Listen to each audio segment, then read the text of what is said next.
Olá, pessoal! Como vão todos e todas? Aqui estamos para mais um momento das Pílulas da Saúde. Vou começar me apresentando. Para quem não me conhece, eu sou Mônica Vieira, professora de Educação Física do campus Recanto das Emas, aqui do IFB, e vou aproveitar e fazer minha audiodescrição. Hoje eu estou com os cabelos presos, eles são compridos, estão com rabo de cavalo, estou de óculos de grau, vestindo um vestido preto e branco, parecendo uma zebrinha mesmo. Atrás de mim tem um guarda-roupa, eu estou no meu quarto, né? E acho que só, estou usando os 3 anéis. Bom, nós estamos aqui, como vocês sabem, estão nos acompanhando durante toda essa semana, né? Estamos inclusive hoje na nossa 6ª pílula, nosso 7º dia de Qualifique Express, que é uma ação promovida pela Pró-Reitoria de Extensão e Cultura, com o intuito de consolidar as políticas públicas que objetivam aproximar o mundo do trabalho ao universo da educação e ao desenvolvimento de aptidões para a vida social e produtiva. O Qualifique fez a gente trazer alguns especialistas, inúmeros, olha a vontade de trazer mais e mais gente, mas porque eles são grandiosos mesmo. E hoje a gente vai receber, né, um convidado especial para falar sobre um tema muito gostoso que vai vir para somar e completar esse nosso evento. Hoje vamos falar sobre espiritualidade com o Sidney Azevedo. Ele já está aqui, vai se apresentar, mas eu vou ler rapidinho o currículo dele. Sidney é colaborador no curso de Gestão Cultural da UFPB, membro da equipe de pesquisa e implantação do projeto João Pessoa Cidade Criativa, referente à chancela da Unesco. Ele é professor, mestre em artes visuais pela UFPB e UFPE, artista visual e hipnoterapeuta. Sidney, é um grande prazer tê-lo aqui conosco. Já adianto, agradeço a sua disponibilidade e peço que você se apresente, fique à vontade. O prazer é todo meu, Mônica. Muito obrigado por essa oportunidade de tratarmos de um tema tão relevante, tão emergente, principalmente no nosso contexto atual, contemporâneo, né? Vou fazer também minha autodescrição. Eu estou usando um chapéu palha, tipo cubano, óculos de grau, uma camisa estampada, rosa, lilás, enfim, bem estampada com figuras fitomórficas. Também estou no ambiente de casa, no meu quarto. Atrás de mim tem uma das minhas pinturas, uma pintura a óleo. E estou à disposição de vocês para tratarmos desse assunto. Gostaria de partir de um ponto que você possa sugerir para que a gente tenha um parâmetro, já que é um tema tão vasto, né? Espiritualidade abrange tudo. Afinal de contas, somos espíritos. Como eu falei, né? E vai vir para somar as nossas outras pílulas, Sidney. Nós já falamos aqui sobre mente, sobre movimento, qualidade do sono, alimentação, né? Vamos falar ainda sobre emoções. Enfim, são questões que envolvem, né, nossa vida, nossa saúde, enquanto seres humanos, holísticos, né? E a espiritualidade, ela parece que é assim, a cereja do bolo, eu tenho essa impressão. E ao mesmo tempo que a gente sabe que está tão no nosso cotidiano, né, a espiritualidade, mas a gente confunde um pouco com religiosidade. Não sei se eu estou enganada, mas eu queria que você falasse um pouquinho sobre isso. E aí a gente começa o nosso bate-papo. Boa! Podemos partir então dessa questão. É crucial fazer uma diferenciação, inicialmente didática, mas também prática, ao longo da nossa conversa, entre essas esferas da espiritualidade pura e da religião, ou religiões. As religiões, de um modo geral, são a forma pelas quais a espiritualidade se expressa institucionalmente. Budismo, cristianismo, todos esses ismos dos quais a gente conhece, na nossa sociedade, né, rica e diversa, e parte justamente da interpretação dos ensinamentos de alguns mestres que fundaram, às vezes indiretamente, né, fundaram religiões. Então, às vezes não é nem a pretensão inicial de um Messias, de um Avatar, de um iluminado. Mas, enfim, simplificando, a espiritualidade ela é inerente ao ser humano, porque nós somos espíritos encarnados, tendo uma experiência existencial. Mas em si, essencialmente, nós somos espírito. O conceito de espírito é o conceito de ser, de essência, como Jung diria, self, o si mesmo. Então, o espírito nós somos, isso é indubitável. E por sermos espíritos, a espiritualidade está presente em todas as dimensões e em todas as sociedades. Sejam elas primitivas, no sentido primevo da palavra, como civilizações indígenas, né? Etnografias mais relacionadas aos povos originários, sejam civilizações, diríamos assim, mais sofisticadas ou civilizadas, entre aspas, né? Porque são conceitos antropológicos. Não dá para a gente distinguir civilização de povos originários. Todos temos espiritualidade, porque ela faz parte da nossa maneira de sentir o universo. Então a espiritualidade ela permeia as relações humanas. Até mesmo aquelas pessoas que se dizem ateias, em algum sentido profundo, vamos tratar disso na psicologia profunda, elas têm intuições, elas têm insights, experiências do divino. Porque essa dimensão do sagrado, ela abrange a forma de pensar e de sentir o universo. Já as religiões, como eu falei minutos atrás, são formas institucionais ou institucionalizadas de interpretar e praticar ritualisticamente, dogmaticamente ou teologicamente algumas religiões que se tornaram históricas. Mas a distinção básica entre espiritualidade e religião é que a religião ela tende a ser uma interpretação, muitas vezes, unívoca ou limitada, e, na pior das hipóteses, dogmática ou fanática, e a espiritualidade ela pode ser praticada e deve ser praticada, assim espero, por todos nós, independentemente de religião. Uma pessoa pode até se dar o luxo de não praticar uma religião específica. E mesmo assim ela ser espiritualista ou espiritualizada, melhor dizendo. Espiritualista já é uma pessoa que se dedica a algum tipo de forma religiosa, ou esotérica ou mística. E espiritualizada é toda aquela pessoa que busca um caminho de autoconhecimento, de autoaperfeiçoamento, até mesmo através de práticas que não são necessariamente religiosas, como a yoga, a prática da yoga, a prática do tai chi chuan.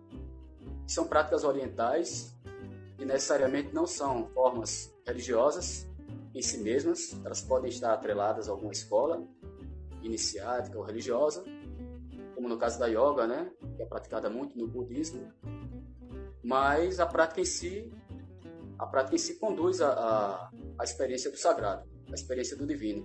E essa é a espiritualidade pura. Tem mais a ver com o psiquismo, com a mente e com toda a nossa relação biopsicossocial, nosso psicossoma e nossas relações um com o outro. Então é por isso que quando você falou logo no início, né, da espiritualidade está em todo lugar. Nós sentimos, nós somos, né, como você falou, tendo ou não a religião, seguindo ou não, nós temos que entender que somos todos espiritualizados. É isso? Espiritualizados ou espiritualizáveis também, né? Espiritualizáveis também, nós somos seres em processo. Nós somos em evolução, né? Em evolução. Como você falou no início, né? Eu trabalho com processos criativos. Porque o meu mestrado em arte é sobre processo criativo. E minha prática terapêutica, através da hipnoterapia, assim como minha prática também de artista, no campo da estética, no campo da experiência empírica com os materiais, sempre é em busca de uma ascese, de uma ascensão, de uma busca, de uma descoberta e de uma realização pessoal. Então, a espiritualidade, ela pode ser vista também como um processo de autorrealização. Assim como existe a ideia de realização material, quando a gente tem propósitos e coloca metas e tem todo um trabalho direcionado à plasmação de questões no mundo tridimensional, no mundo fenomênico, que é uma experiência da vida prática, a gente também pode pensar, de uma maneira analógica, essa busca também dentro do campo da espiritualidade. E o mais interessante é que quando você busca espiritualidade na sua vida cotidiana, você está buscando sua autorrealização profunda. É a psicologia profunda. É a realização do seu self, ou do seu espírito, ou da sua alma, de acordo com a nomenclatura ou a terminologia que queiramos utilizar. E a partir do momento em que a gente faz essa busca, que a gente pratica diariamente esse religare, essa conexão com o sagrado dentro de nós mesmos, através de uma forma religiosa ou não, pode ser através também de práticas que tangenciam a metafísica de alguma religião, a gente também está produzindo na nossa vida a possibilidade de realização material, porque a realização material, um curso que você consiga realizar, um mestrado, um doutorado, ou mesmo na sua profissão, a sua excelência, as relações com os outros, depende muito também da sua relação consigo mesmo, ou consigo mesmo. Sim. Não queria te interromper, mas essa conexão que você fala com a espiritualidade chega a ser perpassa pelo nosso autoconhecimento, nossa relação com o divino, com o meio que a gente está. Como é que é isso? Eu estou certa ou eu viajei demais? Não, viajou demais não. Você tem que viajar mesmo. Navegar é preciso, viver não é preciso, né? É verdade. Então, eu posso citar, através dessa sua pergunta, um autor muito interessante, que eu acho que muitos de vocês conhecem, Michel Foucault. Quem não conhece, fica a dica. A Hermenêutica do Sujeito. É um conjunto de palestras que foram transformadas em livro, né? Foram transcritas. Eu tenho aqui do meu lado um bocado de livro. Se necessário, eu vou mostrando alguns para pontuar, porque é interessante a gente ter esse embasamento. Então, Michel Foucault ele responde muito bem essa sua questão. Aquele princípio grego do conhece a ti mesmo, que todos nós já ouvimos, né? Que está lá no Templo de Delfos. Homem, conhece a ti mesmo e conhecerás o universo e os deuses. Michel Foucault ele aprofunda na hermenêutica do sujeito essa questão que eu posso colocar de uma maneira bem sintética. Ele diz que o conhecer a si mesmo ele parte de um outro princípio que é pouco falado na filosofia, mas que é o cuidar de si. A gente só pode conhecer a si mesmo se a gente primeiro cuidar de si mesmo. O que é cuidar de si? Cuidar de si é prestar atenção a si, seus limites, suas virtudes, suas problemáticas, é pensar a si mesmo. A palavra pensar, o verbo pensar, significa também cuidar. Quando a gente está pensando, a gente está ponderando. A gente está refletindo, está cuidando. Então a gente só pode se autoconhecer primeiro se a gente cuidar de si. Então esse cuidado de si, ele é expressado através de todas as religiões, todos os mestres, né? Toda a espiritualidade fala sobre isso. Jesus, por exemplo, que é o nosso mestre mais conhecido, né?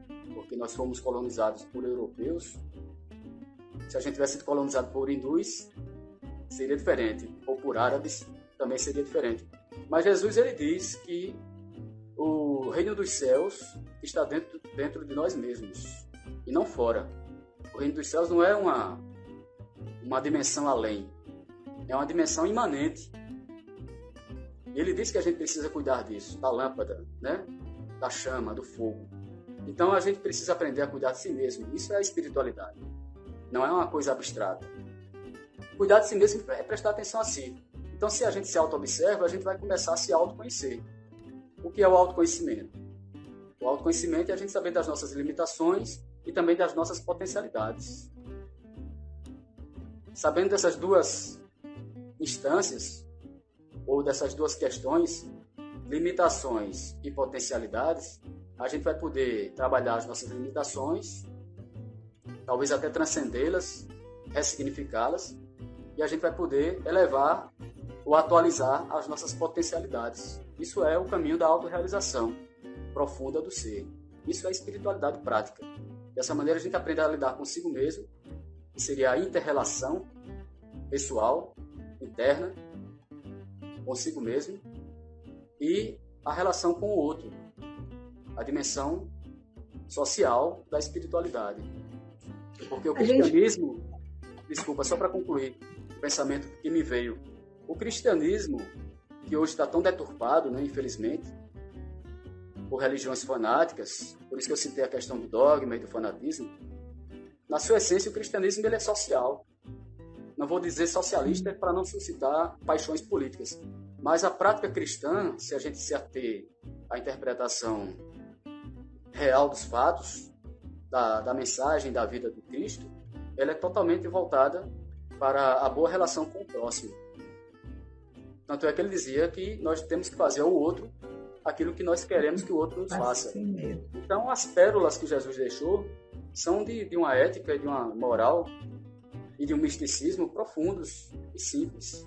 Assim como o Dalai Lama, hoje em dia, né, que é um dos mestres que nós temos aqui no nosso mundo físico, encarnado, ele tem uma mensagem totalmente simples, sobre a qual eu vou falar, se houver possibilidade, temporal, né? Tempo é uma coisa chata nesse momento. Porque o papo já tá bom. Imagina daqui a 10 minutos, 15, 20. Contingências, né? Das contingências da existência. A gente está limitado pelo tempo e pelo espaço. Então temos que aproveitá-los bem, né? Mas espiritualmente a gente transcende. Olha aí como é bom falar de espiritualidade. Só assim a gente fica mais calmo mais nesse leve, sentido, né? Exato. Quase etérico. O que eu ia te perguntar aquela hora era dessa busca, né? Tudo que você concluiu aí depois, de certa forma, já até me respondeu. Porque a gente está numa busca, numa construção, numa evolução constante, né? Enquanto seres imperfeitos, né? Até de acordo com Cristo mesmo e provavelmente outras religiões, enfim. E essa busca, ela não tem um fim, né? Nós vamos amadurecer. Eu acredito que algumas pessoas alcancem essa espiritualidade, esse amadurecimento, eu vou chamar assim, essa evolução mais rápido que outras. Outras pessoas, enfim, acho que experiências da vida, tudo isso influencia. É por aí, Sidney? Porque a gente está num ambiente, é o trabalho, é a família, enfim, são mundos diferentes, né? A gente recebe informações diferentes e eu creio que tudo isso seja importante para a formação da gente enquanto, eu digo assim, enquanto seres espiritualizados. Porque quando a gente fala eu, pelo menos, quando penso em espiritualidade, eu penso em coisas boas. A gente só associa a uma ajuda ao próximo, a fazer o bem, amar, enfim. Eu queria que você falasse aí um pouquinho sobre isso. Certo. Acho que eu falei tanta coisa que eu já não sei mais nem o que eu perguntei, Cid. Captei vossa mensagem. Então, ótimo. Veja só, toda essa dimensão social, interativa, a que nós estamos submetidos por contingência mesmo, né? Porque nós nascemos num mundo posto, com uma cultura, com diversas culturas que se permeiam, enfim, com uma língua, com os costumes, com as taras hereditárias, um conjunto de coisas. Então nós somos seres inacabados, imperfeitos e ao mesmo tempo com uma série de programações, pré-programações, né? Sejam elas físicas, sejam elas culturais, os chamados preconceitos, etc. E toda essa relação que a gente tem com o meio, essa relação ecológica, ela é o nosso ginásio psicológico. a gente pode pensar dessa maneira, ela é o nosso lugar de aprimoramento.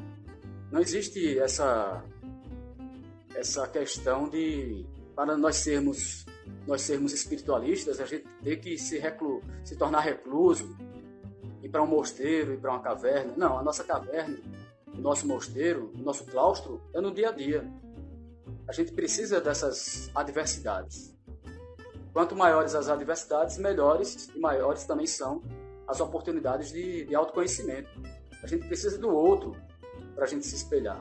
Tudo aquilo que a gente vê de defeito no outro, de um modo geral, isso é apontado por Jung, é uma expressão ou uma manifestação, uma projeção da nossa própria sombra. O que é a sombra? A sombra é aquilo que a gente tem no nosso inconsciente. São os nossos temores, os nossos medos, os nossos defeitos que a gente procura esconder da gente mesmo e dos outros. Então, quando a gente está com algum colega de trabalho, ou no dia a dia, ou vendo alguém na televisão, enfim, essa interrelação com o real ou com o imaginário, e a gente aponta e se incomoda com determinadas coisas no outro, e aquilo nos afeta, mexe com a gente, certamente isso deve ser levado em consideração para o nosso aprimoramento. Porque aquilo ali que mexe com a gente, geralmente, é uma espécie de espelhamento. E é esse processo diário que nós chamamos de autoconhecimento. É um processo alquímico. Vou falar em alquimia e em Jung, vou citar aqui sugerir outro livro para vocês. Carl Gustav Jung, da Psicologia Analítica, O Si Mesmo Oculto. Aqui ele trabalha esse conceito da individuação. A individuação é justamente o processo de autorrealização. A espiritualidade prática é um processo contínuo, como você falou, infinito. A gente vai sendo espiritualizado, vai se espiritualizando, melhor dizendo, porque é um processo ativo, não é um processo passivo. A espiritualidade ela não vem de fora. Não vem de Jesus, não vem de Buda, não vem de Krishna, não vem de Maomé, enfim, não vem do Dalai Lama. Eles são seres espiritualizados. Helena Blavatsky, sejam quais forem os mestres que a gente queira citar. Mas tem que haver uma reciprocidade. Essa sombra que eu falei, junguiana, ela vai ter que se iluminar. Ela vai se tornar uma sombra dourada e vai se iluminar. O processo da sombra é um processo de iluminação. Quando a gente conhece essa sombra e joga a luz sobre ela, ela tende a nos revelar as nossas potencialidades. E mesmo aquilo que a gente não gosta na gente mesmo, é uma espécie de escada. E sobre esse processo, a gente vai lapidando a pedra, vai ressignificando toda essa nossa problemática interna. Então eu recomendo muito para vocês, quem quiser, né, se aprofundar nesses conceitos, estudar Jung. Deixa eu abrir aqui meu fone. Fico... Aqui outro, ó. Muitas propostas. O caminho da individuação. Muito bom, muito legal. Tô vendo que você tem aí realmente muitas indicações boas, hein? E por citar o Dalai Lama, eu posso também recomendar a vocês Leonardo Boff. Esse livrinho é bem a nossa cara, a cara dessa live, porque o tema dele é espiritualidade. É um livro fininho, onde ele fala muito sobre o Dalai Lama. Nosso filósofo contemporâneo. Leonardo Boff é um teólogo da igreja, né? Sim. Da igreja católica, doutor em teologia. E ele entrevistou o Dalai Lama e ele ficou impressionado com o Dalai Lama quando ele fez uma pergunta bem simples. Ele perguntou ao Dalai Lama, dentre outras perguntas, né, que ele cita aqui nesse livro, qual é a melhor religião? Isso toca no nosso assunto. A diferença entre religião e espiritualidade. Sim. Ele perguntou ao Dalai Lama, qual é a melhor religião do mundo? Essa pergunta... Pergunta capciosa. Capciosa. Certamente outros líderes espirituais iriam puxar a sardinha para o seu prato, né? E aí o Dalai Lama respondeu: a melhor religião do mundo é a que te fizer melhor. Perfeito. É a que te fizer um ser humano melhor. Então, quando ele fala fazer do ser humano algo melhor, ele está falando de um processo. A religião não é só ir à igreja. Sim. Não é confessar uma forma acabada. Isso aí é social. A gente vai para a igreja, às vezes, por uma questão cultural, social. E aquilo ali é um engano, às vezes, porque a gente está se auto-enganando. Não está havendo um processo de autoconhecimento. A pessoa vai lá, joga todos os seus problemas, passa por uma catarse, né? Porque muitas vezes o ritual, a imagética, o padre, o pastor, o líder religioso faz com que a gente chore, se arrebate, etc. Mas aquilo é um processo psicológico. Como se aquilo ficasse ali pronto, né? Não. É um processo hipnoidal, praticamente. Aí é outro campo que a gente entraria numa outra live. Mas é isso, o Dalai Lama responde: a melhor religião é aquela que te fizer melhor. Então não existe uma religião perfeita, porque ele está falando de um processo. Então qual é o processo? O processo é o processo de autorrealização, o que no budismo se chama de iluminação. Aí mais uma vez remete à questão de Jung, né? Da sombra. Jung fala de jogar a luz da consciência sobre a sombra. Essa sombra escura, ela se torna dourada e depois ela se torna luminosa. É um processo de autoconhecimento. Na verdade, se a gente observar as diversas religiões que você citou aí, né? Elas buscam praticamente o mesmo objetivo, né? Assim, ou pelo menos deveriam, né? O amor como fazer o bem sem olhar a quem, não é? Assim, você crescer espiritualmente, mesmo que dentro de cada religião, às vezes isso é visto de uma forma diferente, mas eu entendo que a essência são coisas boas, né? As religiões, elas se traduzem por alguns aspectos que são arquetípicos, que fazem parte delas, de modo geral. O primeiro deles é a ideia de uma divindade, de uma inteligência suprema, causa primária de todas as coisas. Onde entra o divino na espiritualidade? Tem espaço? Sim, exatamente, essa dimensão do sagrado, né? A dimensão do sagrado na espiritualidade, ela permeia todas as práticas religiosas.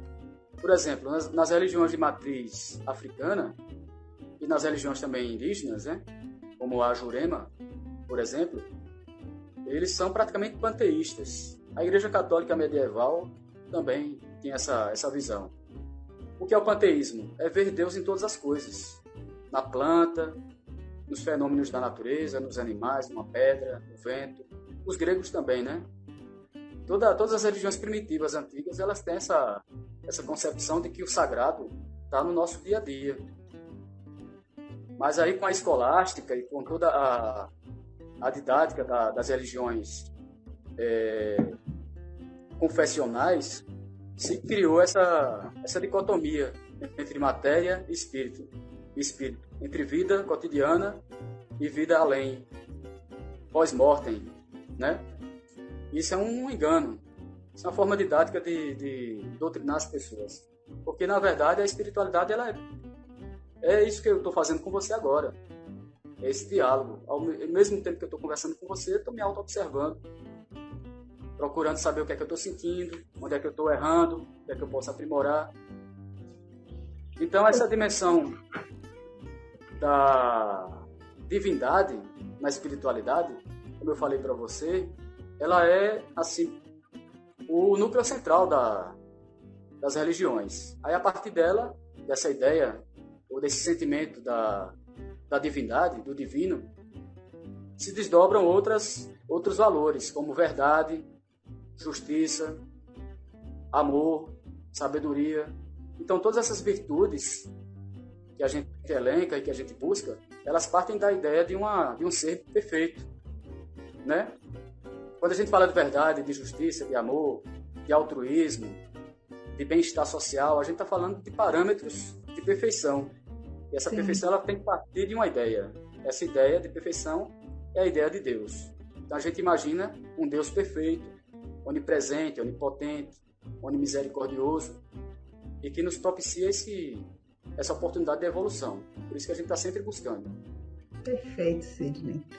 Sidney, eu vou fugir um pouquinho. Na verdade, eu acho que você conseguiu fazer uma introdução assim, maravilhosa no sentido de esclarecer, né, conceitos e nos direcionar e abrir nossa mente, nosso conhecimento mesmo, enriquecer. Mas eu queria puxar agora para minha sardinha, né? Certo. O Qualifique Express, você sabe, a gente já conversou algumas vezes sobre o projeto, e ele tem um direcionamento muito voltado para a saúde do trabalhador. E eu posso relacionar espiritualidade com um apoio, uma fonte de apoio, não sei, a saúde.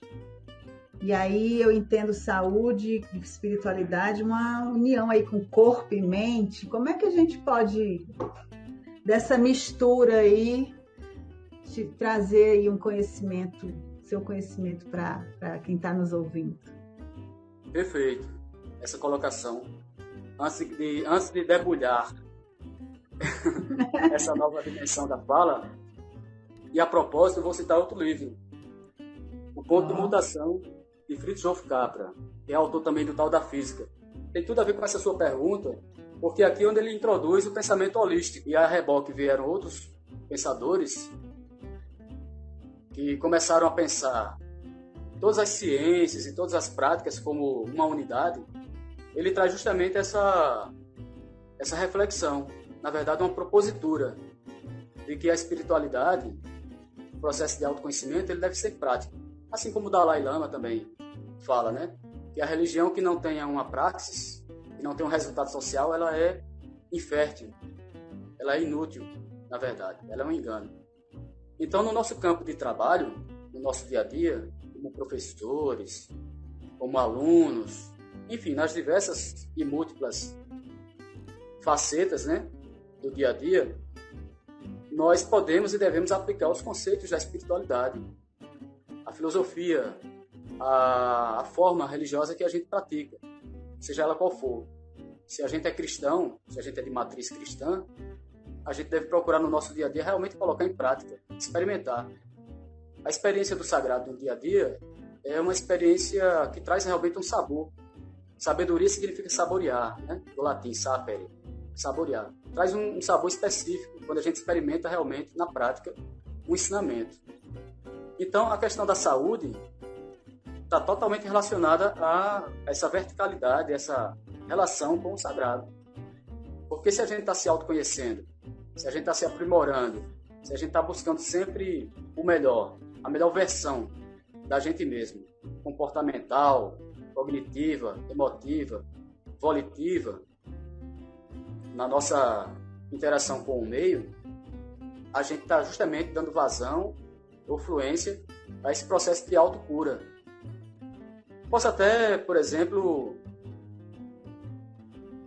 citar o conceito de santidade. Santidade está dentro do conceito de religião, né? De religiosidade ou de espiritualidade. O que é um santo? O que significa a palavra santo? Ou santidade? Significa alguém que é são. São, exatamente. Que é saudável. Saudável, saúde, saudável, né? Saúde. Então, a saúde ou a salvação, como dizia Jesus, né? Jesus falava de salvação. O que é a salvação? A salvação é o processo de autorrealização.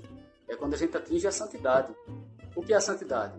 A santidade é essa conexão do microcosmos com o macrocosmos, da nossa existência horizontal com a nossa essência vertical. É a cruz, né? Esse arquétipo da cruz não é a cruz só do crucificado, não. Todas as religiões antigas têm essa simbologia dessas duas linhas que se cruzam e convergem para um ponto. Esse ponto central da mandala é o self, é o ser. Então, nesse processo de autoconhecimento, há um processo de cura psicossomática. Porque se a gente se autoconhece, a gente começa a também respeitar o nosso corpo, respeitar a nossa mente, deixar de lado pensamentos nocivos, limitantes, tóxicos, porque certamente o pensamento se transforma em sentimento se transforma em vontade, e vontade se transforma em ação. Mas tudo vem de um arquétipo ou um paradigma, vem lá de cima, do mundo das ideias, né? O pensamento se transforma numa constante. Se a gente observa nossos pensamentos, a gente já vai começando a trabalhar a nossa cura ou a nossa autorrealização a partir daí, selecionando os nossos pensamentos. Então, esse processo de cura Essa correlação é muito íntima, né? Mente, Total. espiritualidade e emoção. Não tem como a gente ver separado isso, né? Por isso que a espiritualidade ninguém pode praticar por nós. Não é o pastor, não é o padre, não é o papa, não é nenhum mestre, nem Jesus Cristo, que se estivesse agora aqui conosco fisicamente, poderia determinar a nossa autorrealização. Cada um sente, percebe de um jeito diferente. Exato, e também é porque é um processo de aprendizado. Ninguém consegue meter na cabeça de ninguém, isso a gente sabe muito bem, que a gente é professor, né? Uma ideia pronta. O processo de educação é muito semelhante ao processo da espiritualidade, ou da espiritualização. É uma construção. A espiritualidade também é um processo pedagógico. Não no sentido mais acadêmico, né? Sim. Porque a espiritualidade ela é não linear. Mas é uma construção, né? Você pode se autorrealizar ou se iluminar a partir de um acontecimento particular. De repente, você está numa depressão, numa angústia, e você entra num estado de transe, numa imersão, que o seu próprio ser lhe dá um insight, você tem uma iluminação abrupta e daí você se ilumina. Você muda a sua trajetória. Então, o processo de espiritualização é diferente do processo de aprendizagem. De aprendizagem, estímulo, resposta, né? Um processo mais profundo. Mais profundo. Ô Sidney, a gente já... Como passa rápido, né? Esse tempo. Eu queria, assim, não fazer mais nenhuma pergunta, mas eu queria que você deixasse, de certa forma, assim, não sei se são dicas, são, sei lá, uma mensagem, né? Para nós que estamos te ouvindo aqui e principalmente para quem está, né, trabalhando, a gente está no meio de uma pandemia, trabalhando e estudando, né? Então, assim, são estudantes, são trabalhadores que estão dentro de casa e eu queria que você deixasse uma mensagem para esse público, né? A gente sabe que tem muitas coisas envolvidas, a gente está aí com, hoje, mais de 3.000 mortes, né? É verdade. Por conta da Covid e por conta de... Enfim, não vamos entrar no mérito, mas uma tristeza, né? Para nós, seres humanos e espiritualizados, pelo menos eu acredito que a maioria dos seres que habitam essa terra, uns mais, outros menos evoluídos, mas que a gente entende que a gente não está no momento de normalidade, que a gente se assusta. O que dizer para essas pessoas que estão em casa, que muitas vezes a gente está triste, né? A gente se pega cansado, enfim, é mente, é emoção, é o corpo que sente. Deixa uma mensagem para a gente. Excelente provocação, viu? E muito pertinente. Vou deixar assim essa mensagem, mas antes, mais uma vez, eu vou citar um livro, Inteligência Emocional, que tem a ver com a sua pergunta e a sua provocação.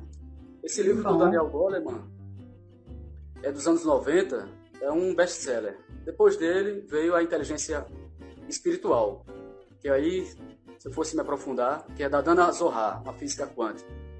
Então, além do QI, que é o quociente de inteligência intelectivo, né, nós temos que desenvolver o quociente emocional, que é o mais importante, porque não adianta ter só inteligência intelectual. Se a gente não tiver emocional, a gente não vai saber lidar com o dia a dia, né? Então, a inteligência emocional é essa empatia, que é fundamental. A empatia, a capacidade de se colocar no lugar do outro, né? Principalmente em nosso momento histórico dessa pandemia. E a inteligência espiritual é um plus.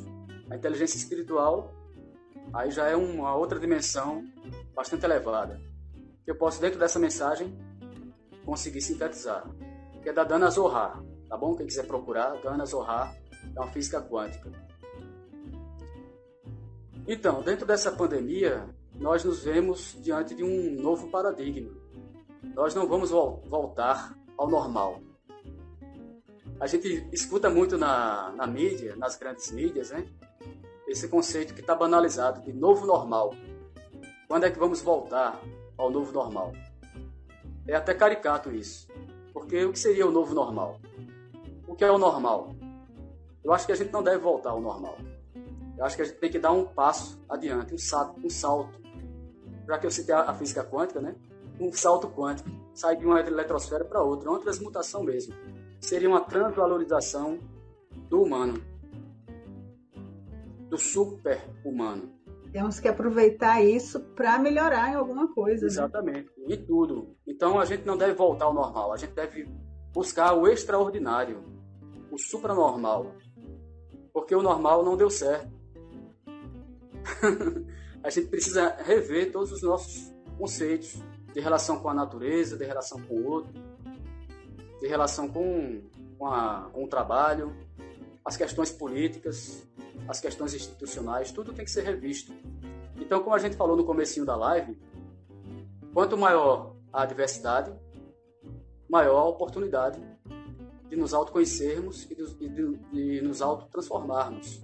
Então, essa pandemia é uma adversidade mundial. Ela não é só para pobre, ela não é só para periferia, ela não é só para países subdesenvolvidos. A gente está colapsando e os ricos, a elite, também está percebendo que precisa do proletário. Então, essa visão holística de que a sociedade ela é feita de todas as dimensões, que ela é perfeita, no sentido de poder fazer com que a gente possa transformar o nosso meio social, nos instiga a repensarmos o que é que a gente quer, o que é que a gente busca na nossa vida. Então, essa emergência de uma nova onda de Covid faz com que a gente perceba os nossos problemas que sempre existiram, que estavam invisibilizados para uma parte da sociedade, né? Não para nós que lidamos com o dia a dia, com pessoas de todas as classes. Mas uma elite mundial pensava que o mundo era perfeito, porque para eles estava tudo bom, estava tudo bem. E mesmo dentro da pandemia, há pessoas que estão achando que está tudo bem, está tudo uma maravilha, porque, enfim, estão vendendo em dólar, né? Se aproveitam de tudo. Mas a mensagem que eu deixo é essa, que a gente aproveite esse momento de adversidade para a gente valorizar as coisas simples, para a gente valorizar também as coisas profundas, para a gente meditar, para a gente ler e para a gente repensar o mundo. A partir de toda essa gama de adversidades, problemáticas que vieram à tona, ou que se tornaram mais visíveis, né? Mais tangíveis, eu acho que a gente começa a ter a oportunidade de valorizar mais o sagrado, a espiritualidade. Não a espiritualidade no sentido do além. Mais uma vez eu quero frisar isso. Não é a espiritualidade metafísica, Deus lá nas estrelas. Não, é o aqui e agora. Aquele namastê que os budistas fazem como saudação, né? Significa o Deus que está em mim, saúde é o Deus que está em você. Então isso é uma prática real. A gente tem que fazer essa saudação. A gente tem que procurar no nosso dia a dia melhorar em tudo, para que a gente não volte ao normal, nem que a gente invente um novo normal, mas que a gente transcenda as nossas limitações biopsicossociais e proponha ao mundo uma reflexão e uma prática mais profundas de inter-relação com o outro, com a natureza, e de inter-relação também com o nosso próprio ser. É isso, essa é a mensagem que eu deixo. E que a gente se anime, que a gente se empolgue, que a gente se entusiasme, porque não é só tristeza, não. A tristeza, a angústia, todos esses sentimentos pesados fazem parte também do processo de autoconhecimento, da sombra, que eu citei aqui, me referindo a Jung.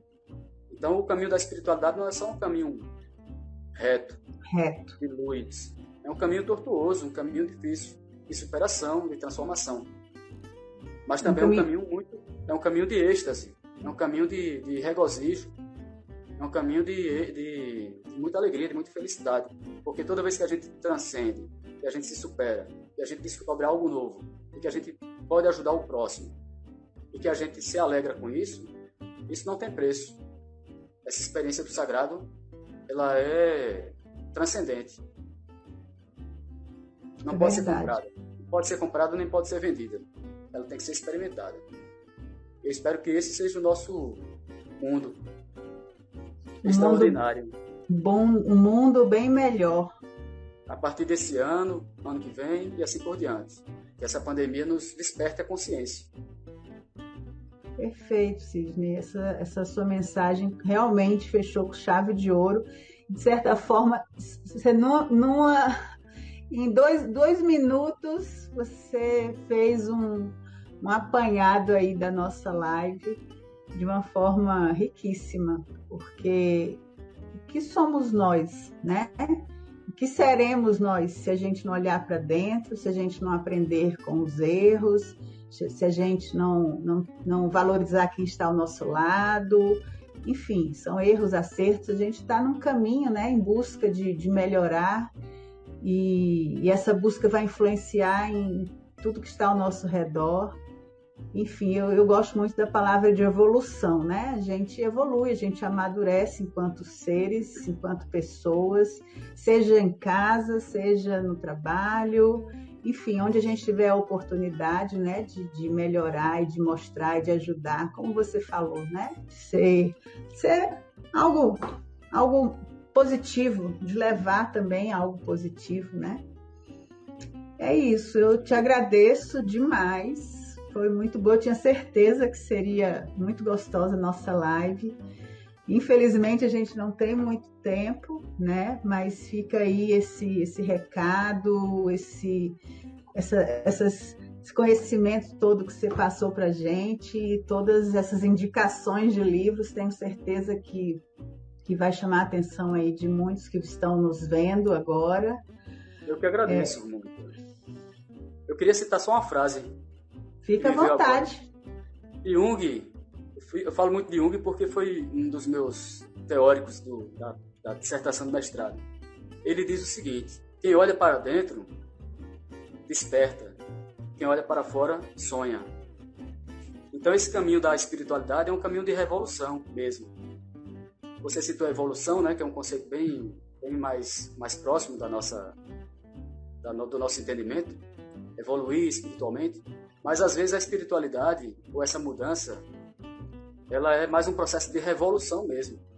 Porque a evolução, ela é de alguma forma natural e às vezes mecânica. Existe a evolução e existe a involução, são processos, né? Sim. E o caminho da espiritualidade é um caminho de arrebatamento, é um caminho de revolução. É a melhor palavra. Gostei da revolução. Revolução espiritual, é isso que a gente precisa. Ótimo. Já vou colocar essa aqui na minha lista. Evolução já é uma coisa normal. Já foi. Agora vamos revolucionar. Ok? Perfeito. Ótimo. Axé, tá vendo como é bom? Sidney, eu vou aproveitar aqui, né, só antes da gente realmente encerrar, convidar, né, todos que estão nos assistindo para que revisitem as outras lives, né? São 7 pílulas nesse evento que a gente preparou para vocês, o Qualifique Express. Então, a próxima pílula, inclusive, a pílula número 7, vamos encerrar com ela, é a pílula das emoções. Então, não deixe de assistir as que já passaram, e amanhã tem mais uma pílula para a gente encerrar nosso evento. Então, Sidney, muito obrigada. Mais profunda. Amém. Amém. Axé. Assim seja. E assim vai. Um abraço, Sidney. Revolução. Olá, olá, olá. Então, aqui estamos. Depois de mais uma palestra, agora com o professor Sidney Azevedo. Ele falou sobre espiritualidade. Foi muito gostoso fazer essa palestra com ele. Já tô com saudade. Mas vocês agora vão ficar com uma outra profissional muito querida também e que tem uma experiência enorme. Ela vai trazer dicas de alongamento, de exercícios para fazer em casa ou no trabalho. pega um material super básico e simples, um cabo de vassoura, uma toalha de banho e uma faixa. Pode ser elástica ou uma faixa de roupão. E espera pela Luciene, que ela vai trazer essas dicas agora. Ela vai se apresentar também para vocês. Até mais! Olá pessoal, tudo bem com vocês? Eu sou a Lucilva. Em um outro momento eu falei para vocês que estaria voltando, né, ao nosso encontro aí, super bacana, super legal. Vou usar materiais que estão à inteira disposição de vocês aí, coisas simples. E não tem um cabinho de vassoura aí em casa, galera? Uma toalha de banho, iremos usar. E sabe aquela parte que vocês colocam no roupão, sabe? Pois é, aquela parte que prende aqui atrás da cintura para o roupão dar aquele nó. Hoje iremos usar isso aqui também. Acredito que todos vocês tenham em casa aí. Vamos usar esses 3 materiais, além do espaço aqui entre a nossa mesa e a nossa cadeira, beleza? Vou dar super dicas agora para vocês de como aliviar as dores na coluna. Vocês que trabalham nesse ambiente aí, dia a dia, home office, irei passar algumas dicas para vocês de como aliviar essa dor na lombar. Pessoal, então vamos agora para o nosso primeiro exercício, né?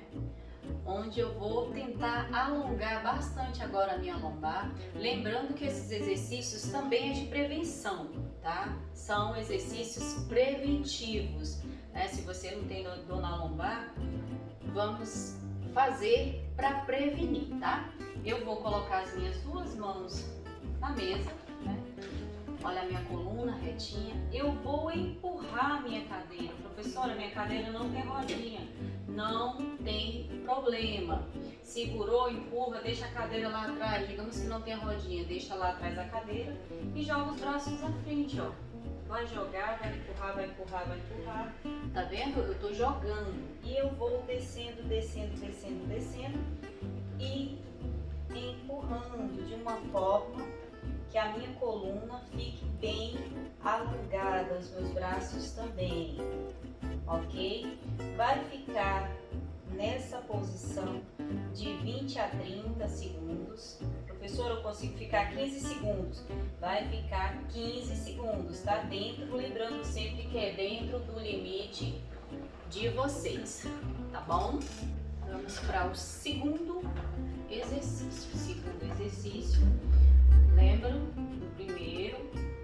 Foi jogando, jogando, jogando. Segundo exercício, eu vou vir para a pontinha da cadeira, ó, pontinha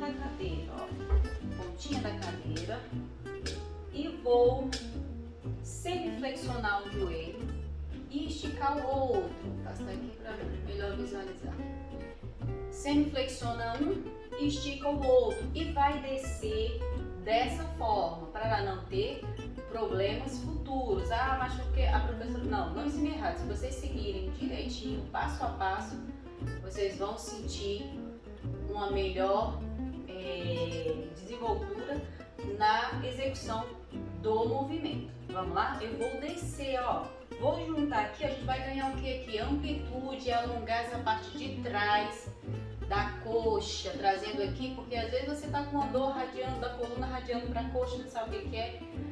A compressão da tua coluna, ela vai ficar tão comprimida ali durante o dia, o trabalho, que você vai sentir o ciático pinçando, algum nervo, não sabe onde está vindo, é a falta de alongamento, tá bom? Esse aqui a gente vai possivelmente despinçar aí algum nervo que esteja sendo comprimido pela coluna, tá bom? Vamos lá. Vou descer, ó, as 2 mãos aqui na coxa. Essa aqui vai estar sempre flexionada. E eu vou descer, ó. Desce, desce, desce, desce, desce, desce, desce, desce até onde vocês conseguirem. É dentro do limite de cada um, tá bom? Depois eu vou fazer com a outra perna, na pontinha da cadeira, ó. Vou esticar aqui, ó, dentro desse espaço que a gente tem. Eu vou esticar a pontinha do pé pra cima. Eu tenho um pouquinho mais de resultado com a pontinha do meu pé pra cima, não pé de bailarina, tá? Pezinho pra cima, tá? E eu vou descer, ó. Vou descer, vou descer, vou descer até onde vocês conseguirem, tá bom? Dentro do limite de cada um. Ai, não exagera, se não der conta, não tenta dar uma de super-herói pra não machucar. Porque isso é o dia a dia, é fazendo todo dia um pouquinho pra gente ter resultado, tá bom? E vai fazer aí de 15 a 20 segundos, tá? Em cada perna. E esse é o nosso segundo exercício, beleza? Meus amores, meus meninos, é assim que eu trato os meus alunos e por um instante vocês estão sendo meus alunos, né? Então, galera, quem é que não tem em casa, como eu falei anteriormente, um cabo de vassoura que iremos usar ele aí para fazer um exercício, tá? Tem N exercícios que eu faço, que eu posto até depois, se alguém quiser me procurar. Eu dou uma aula inteira só com isso aqui, só com esse cabo de vassoura, com bastão, quem tiver aí em casa, e todo mundo tem, né, ao alcance aí. Outra coisa maravilhosa, em casa, gente, estamos em casa, né, vamos fazer mais um exercício. Esse é o terceiro exercício, certo? Pra não me perder aqui nas minhas contas, eu vou colocar esse cabo de vassoura, esse bastão, né, quem tem o bastão aí, coloca aí nas costas, tá bom? Não é pra empurrar, a fazer força na cervical. Eu vou usar esse cabo de vassoura aqui, com o bastão, somente com o apoio dos meus braços, tá bom? Eu vou colocar ele aqui na frente. Reparem bem a minha postura, o pé alinhado na altura do ombro, pé alinhado na altura do ombro, não muito aberto para fora, tá bom? Fazendo essa correção aí da postura, ok? Olhando para frente e olhem bem como eu vou descer para não fazer errado e não se machucarem, ok? Vamos lá? Eu vou descer, ó a minha coluna. Desceu. Desceu. Ó, tô descendo retinho, tá? Façam. Ah, professora, eu tô sentindo a região que vocês irão sentir alongar bastante é aqui atrás, tá bom? É a posterior da coxa, os isquiotibiais aqui atrás, tá bom? Esse é o nosso terceiro exercício. Gente, vamos fazer uma evolução desse exercício. Como é que é uma evolução, professor? É uma sequência. Eu vou fazer um seguido do outro. Vai continuar com o bastão aqui nas costas, ó. Vou continuar a coluna retinha. Vou descer. Desce. Joga para lateral. No meio. Sobe. Desce. Joga para lateral. Sobe. Vai fazer de 20 a 30 segundos esse exercício, tá bom? Vão sentir até estalar aqui a coluna. Quem tiver muito travado, quando fizer esse movimento aqui, joguei aqui e fez aqui, ó, vai sentir bastante aí alongar a lombar, tá bom? Um exercício simples e que pode ser feito aí todos os dias de forma segura, tá bom? Antes ou depois. Eu não tive tempo, né? Porque muita gente tem desculpas de não ter tempo, tá? Pode fazer antes de iniciar o trabalho ou depois, beleza? E agora nós iremos usar a nossa toalha que eu falei para vocês no início. Iremos usar ela agora só como colchonete, tá? Vai dobrar ela aqui e vai usar como colchonete, tá? Iremos usar aquela fita que eu falei no início, né? Aquela que prende o roupão e amarra aqui na cintura. Vamos usar ela agora. Eu vou ficar assim de uma forma lateral, tá? Botar assim. Vai usar como colchonete, vai forrar aqui. Professora, posso fazer no chão? Pode, sem problemas. Ó, vamos lá, vou pegar nossa fita, colocar nossa cadeirinha para cá do lado. E vou deitar, né? Vou usar até o espaço aqui embaixo, tá vendo? Da minha mesa aqui, ó. Lembrando que não está ocupando tanto espaço. Olha só, gente. Se não fizer, é desculpa, tá bom? Vamos lá. Vai pegar a fita, vai colocar nas duas pernas, e vai subir, ó, vai alongar. Segura de 10 a 15 segundos, tá? Lembrando que é dentro do limite. Ah, eu consigo vir até aqui, professora. Posso fazer? Pode, professora, eu consigo só até aqui. Vai fazer dentro do limite de cada um de vocês, tá bom? Próximo exercício. Estou próxima ainda com a nossa fitinha, aquela do roupão. Eu vou cruzar a minha perna aqui, ó. De preto aqui dá pra ver bem. Eu vou cruzar, colocar uma perna sobre a outra, tá? E vou passar a fita por dentro, ó. Simples assim, gente, ó. Passa aqui por dentro e segura, ó. Vai segurar assim, ó.